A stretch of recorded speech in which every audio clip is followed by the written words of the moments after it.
The chilling mystery of Altantuya Shaariibuu's murder.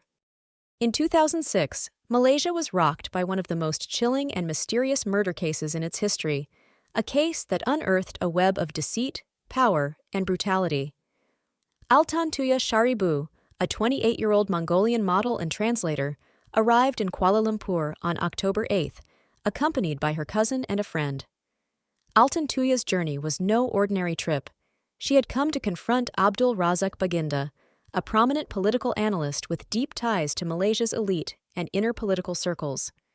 Their affair had ended months earlier, but Altantuya sought closure and demanded USD 500,000 along with return tickets to Mongolia for herself and her companions. What began as an attempt to reclaim what she believed was rightfully hers quickly spiraled into a nightmare. Altantuya's story was one of desperation and fear. In letters found after her disappearance, she wrote of being threatened, followed, and harassed. She described two men who stalked her movements, warning that she might be killed. On October 18th, she lodged a police report, alleging threats against her life, but no action was taken. The next day, she visited Abdul Razak's home with her companions, but left when told he wasn't there. Later that night, she returned alone, determined to confront him. It was then that two men arrived in a car, claiming to be police officers. What happened next was a scene straight out of a nightmare. Weeks later, fragments of human bones, bloodstains, and explosive residue were discovered in a remote forest at Puncak Alam. Investigators confirmed the remains belonged to Altantuya. The details of her death were gruesome. She had been murdered, and her body destroyed with C4 explosives. The extreme measures to obliterate evidence hinted at the calculated nature of the crime. But why? And who ordered her murder? The investigation quickly led to two suspects, Azila Hadri and Cyril Azhar, members of Malaysia's elite special action unit tasked with protecting high-profile figures. Both men were tied to Abdul Razak Baginda, who became the third accused in the case.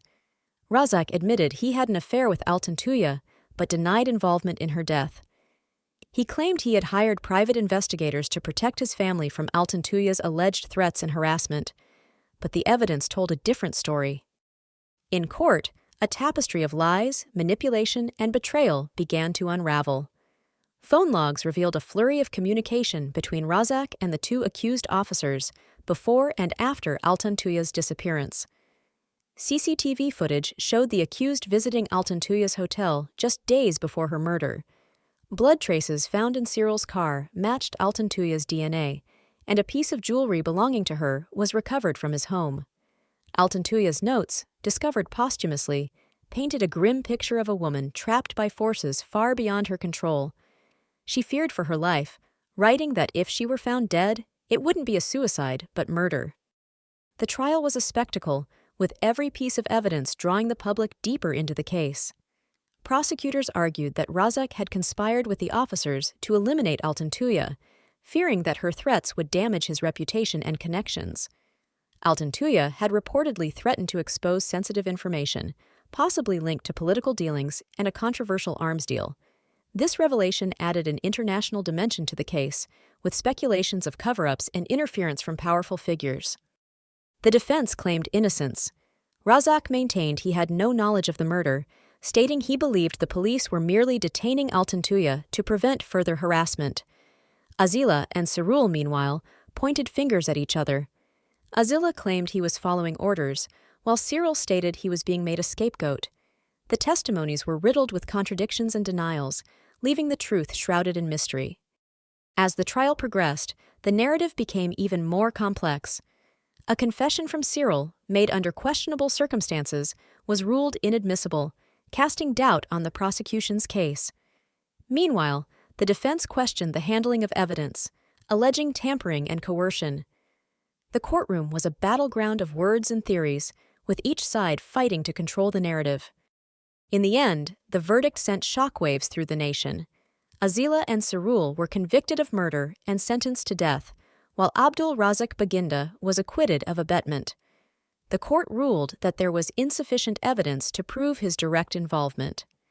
This decision sparked outrage and disbelief, with many questioning whether justice had truly been served or if power and influence had played a role in shaping the outcome. Even after the verdict, questions lingered. Why was Altantuya killed so brutally? Who ordered the use of military-grade explosives? What secrets did she know that warranted such extreme measures? The case highlighted not only the fragility of truth in the face of power, but also the lengths to which individuals might go to protect their interests. Altantuya's story remains a haunting reminder of how justice can be obscured by shadows of influence and secrecy. As the camera pans over the forest of Puncakalam, the echoes of the case linger. Altantuya's voice, silenced forever, still resonates through the evidence she left behind. This is not just a tale of murder, it is a reflection of how power, fear, and betrayal can intersect, leaving behind a legacy of questions. Will we ever uncover the full truth? Or will Altantuya's case remain a chilling mystery, buried in the annals of history?